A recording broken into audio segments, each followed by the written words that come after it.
오늘 우리에게 주시는 말씀 고린도전서 6장 1절에서 11절까지 말씀입니다. 고린도전서 6장 1절에서 11절 한 절씩 교독하겠습니다. 너희 중에 누가 다른 이와 더불어 다툼이 있는데 구태여 불의한 자들 앞에서 고발하고 성도 앞에 하지 아니하느냐. 성도가 세상을 판단할 것을 너희가 알지 못하느냐. 세상도 너희에게 판단을 받겠거든 지극히 작은 일 판단하기를 감당하지 못하겠느냐. 우리가 천사를 판단할 것을 너희가 알지 못하느냐. 그러하거든 하물며 세상 일이랴. 그런즉 너희가 세상 사건이 있을 때에 교회에서 경히 여김을 받는 자들을 세우느냐. 내가 너희를 부끄럽게 하려 하여 이 말을 하노니 너희 가운데 그 형제 간의 일을 판단할 만한 지혜 있는 자가 이같이 하나도 없느냐. 형제가 형제와 더불어 고발할 뿐더러 믿지 아니하는 자들 앞에서 하느냐. 너희가 피차 고발함으로 너희 가운데 이미 뚜렷한 허물이 있나니 차라리 불의를 당하는 것이 낫지 아니하며 차라리 속는 것이 낫지 아니하느냐. 너희는 불의를 하고 속이는구나. 그는 너희 형제로다. 불의한 자가 하나님의 나라를 유업으로 받지 못할 줄을 알지 못하느냐. 미혹구를 받지 말라. 음행하는 자나 우상하는 자나 간음하는 자나 탐색하는 자나 남색하는 자나 도적이나 탐욕을 부리는 자나 술 취하는 자나 모욕하는 자나 속여 빼앗는 자들은 하나님의 나라를 유업으로 받지 못하리라. 너희 중에 이와 같은 자들이 있더니 주 예수 그리스도의 이름과 우리 하나님의 성령 안에서 씻음과 거룩함과 의롭다 하심을 받았느니라. 아멘. 고린도전후서로 나누는 슬기로운 성도 생활 11번째 시간입니다. 11번째. 지난 시간들 우리가 나누었던 내용들을 잘 기억하시면서 이어서 은혜를 더 크게 누리길 바랍니다. 오늘 본문에서는 이 교회 내에 이 성도들 간의 분쟁이 있을 경우에 이 분쟁을 세상 재판관에게 맡기지 말고 교회 내에서 해결하라라는 그러한 교훈입니다. 고린도 교회는 참 말도 많고 탈도 많은 교회였습니다. 물론 은혜와 지식이 그리고 은사와 능력도 충만한 교회였습니다. 그렇지만 우리가 알다시피 교회 내에 여러 파로 나뉘어서 분쟁을 하게 됐죠. 또한 옛 습관, 구원받기 전에 행하던 악한 풍습을 끊어버리지 못하고 여전히 교회 안에서 악한 행실들이 자행되고 있었습니다. 그 교회를 개척한 바울로서는 어떻겠습니까? 이 소식을 들을 때마다 화도 났을 거고 슬프고 또 그 마음이 굉장히 아팠을 거예요. 이와 같이 고린도 교회의 당파 간의 이 분쟁으로 시작된 일들로 자연히 서로 간의 개인적인 마음에도 아마 금이 갔을 것입니다. 또한 시대와 사회 그리고 종교로 교회 안에서 이 성도들의 개인적인 분쟁으로 이 소송하는 일들이 많이 발생됐을 것이라 생각이 합니다. 그래서 바울은 지도자로서 또 부모의 심정으로 그들을 권고하고 지금 책망을 하고 있는 거예요. 교회 내에서 일어난 이 성도들 간의 문제를 교회 내에서 형제들끼리 사랑으로 그렇게 해결해야 하는데 그렇지 못하여서 세상에 그리고 세상 사람들에게 맡겨야 하는 환경과 지경에 이르렀다면은 그래서 소송하여서 비록 세상 재판에서는 그중 한 사람이 승리를 한다 할지라도 하나님의 심판에서는 패하게 될 것이다. 패하게 될 것이다라는 거예요. 하나님의 나라에 진정 들어가는 것을 목표로 하는 사람들이라면은 성도답게 서로 사랑하고 양보하고 용서하여서 교회 내에서 충분히 풀고 해결할 수 있어야 한다. 강력한 이 호소이기도 한 것입니다. 이 강력한 호소의 의미를 더욱 강조하기 위해서 교회 내에 해결하지 않고 외부의 힘을 빌리고 찾아가느니 오늘 말씀에서 어떻게 이야기합니까? 차라리 상대방에게 속임을 당하고 자기가 손해를 보라고 분명한 또한 슬기로운 방향을 제시하고 있는 것을 우리가 보게 됩니다. 오늘 본문에서 주는 교훈을 통해 하나님의 성도, 우리 성도들에게 하나님께서 바라시는 것이 무엇인지 분명히 해서 혹 세상에서 지더라도 하나님의 인정을 받는 그러한 성도, 슬기로운 성도 생활 되시길 간절히 축원합니다. 오늘 내용의 법정 고소의 문제가 무엇을 둘러싼 그러한 교인들 간의 고소였는지는 정확하게 본문에 기록되어 있지 않지만은 앞에서도 말씀드렸듯이 이 당파의 분쟁으로 상대방을 비난하기 위해서 소송을 하였을 것이고요. 그리고 정치적인 이 경쟁자를 누르기 위해서 혹은 복수를 위해서 소송을 하였을 것입니다. 또한 고린도 교회가 처하고 있었던 부도덕의 문제 그리고 음행의 문제로 이 고소의 사건들이 분명하게 일어났을 것입니다. 이렇게 교회 내의 성도들 중 상당수가 소송을 한 사람 혹은 소송을 당한 사람으로 교회 내에 이렇게 분쟁과 분열이 끊임없었습니다. 이렇다 보니까 세상 법정에 예수 그리스도를 믿는 그리스도인들 틈만 나면 서로를 고발하였기에 그리스도인들에 대해서 당연히 부정적이고 교회 내에도 계속적으로 그렇게 분열이 끊어지지 않았습니다. 바울은 이에 대해서 교회 내에 해결하지 못하고 외부에 고발하는 그리스도인들을 책망하고 있습니다. 5절에 보면은 내가 너희를 부끄럽게 하려 하여 이 말을 하노니 너희 가운데 그 형제 간의 일을 판단할 만한 지혜 있는 자가 하나도 없느냐? 하나도 없느냐? 교회 안의 문제를 해결할 사람이 없어서 외부에 무분별하게 소송을 하느냐? 책망하는 거예요. 하지만 이 소송의 원인 자체가 소송한 그 원인 자체가 불순한 목적을 담고 있었기 때문에 또한 교회 내에 쉽게 소송을 하지 못했어요. 왜냐? 소송하는 사람들 신앙의 문제 그것이 아니었습니다. 자신의 이익을 위해서 소송하는 경우가 많았습니다. 그러니 교회를 피해서 세상 법정으로 나갔던 거예요. 이와 같은 교회의 지체들끼리 세상 법정에서 서로를 향해 함부로 소송하는 일에 대해서 바울은 안타까워합니다. 8절에 어떻게 얘기합니까? 너희는 불의를 행하고 속이는구나. 고발하는 자들을 향해서 이야기하는 거예요. 자신들의 이익을 위해서 그런 행동을 하니까 너희는 불의를 행하고 속이는구나. 불의, 즉 자신의 이익을 위해서 그 예수 그리스도의 피로 하나 된 형제를 고발하여서 서로에게 상처를 주고 그 교회 공동체를 파괴시키는 겁니다. 바울은 교회 안에서 다툼이 생겼을 때에 교회 앞에서 그 문제를 다루고 치리하는 것이 아니라 감히 교회 밖으로 문제를 가져가 불의한 자들 곧 그리스도 안에서 의롭다 함을 얻고 성령을 받지 않은 자들에게 고발을 하고 세상 법정에서 재판하는 것에 대해서 그렇게 강력하게 지금 책망을 하고 있는 거예요. 왜냐? 주님의 교회는 세상의 심판을 받을 대상이 아니라 오히려 구원과 심판을 선포하고 주님이 다시 오셨을 때 그리스도와 함께 세상을 심판하는 일에 참여할 공동체이기 때문에 그렇습니다.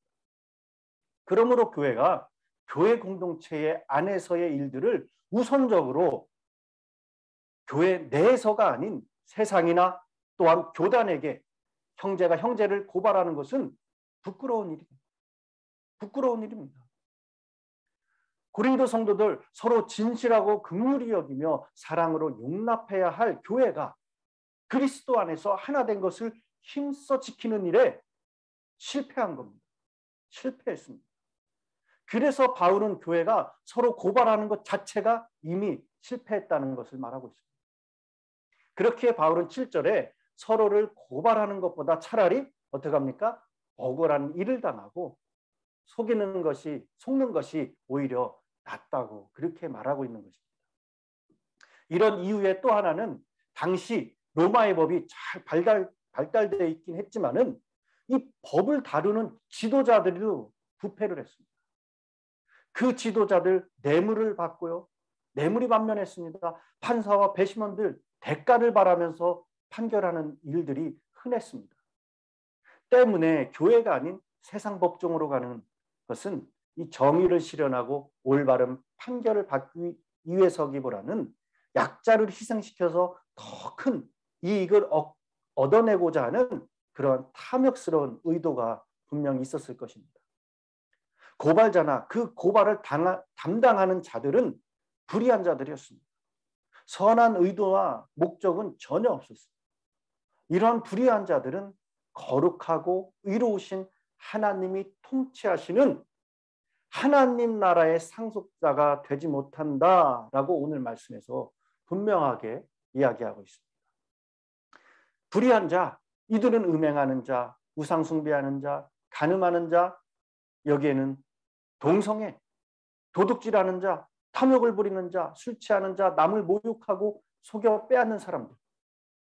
이 죄의 목록들은 당시 이 무역이 발달하고 우상숭배와 성적 타락이 극심했던 이 고린도 지역의 사람들이 흔히 행하고 있었을, 자행되었을 죄의 목록들입니다. 바울은 이 고린도 교회 성도들 중에서도 과거 이런 죄들이 지속적으로 행하는 이 삶을 살았던 사람들, 그리고 고발자, 그리고 그 고발을 담당하는 자들이 그렇게 있었음을 밝히고 있습니다.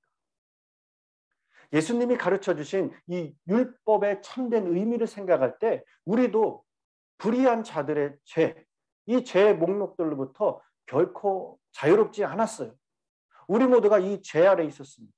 그러나 교회는 우리를 위해 십자가에서 대신 죄의 형벌을 받으시고 죽으시고 부활하신 주 예수 그리스도의 이름을 믿고 성령을 받아 죄사함을 받고 거룩함과 의롭다 하심을 얻게 되었습니다.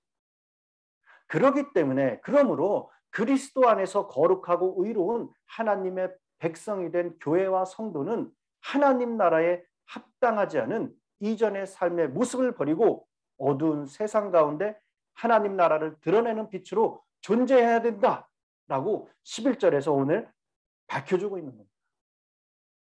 오늘 말씀에서 바울은 성도가 아무리 심각한 범죄에도 소송을 하지 말고 그냥 덮고 넘어가라 라는 말씀이 아닙니다.